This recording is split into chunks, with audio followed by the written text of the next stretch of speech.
So what's up mga katropa? So karon mga katropa na ay nag-comment sa kuha mga katropa si Jake Lusica mga katropa. Ingon niya sa ako Lodi, ah, pwede request matulog na pod ka sa dakong cross sira sa dakong baliti. So ang gimin niya mga katropa is ang baliti sa Katoliko.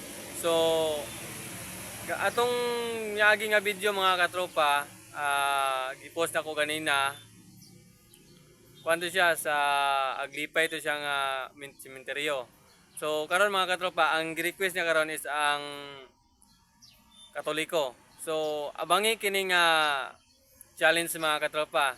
So sementeryo gyapon siya pero dito sa Picas sementeryo sa sementeryo Katoliko. So shoutout day kay Jake Lusica o shoutout kay Renil Tugahan from Dapitan City o shoutout kay Idol Ralph Lusica from Sumasap o shoutout kay Jibins Malinis akong classmate nga pinakagwapo o shoutout pod kay Joseph Mejio o shoutout pod kay Diosdado Tuwal Jr. sa Aluran o shoutout ni Wilson Tungson ni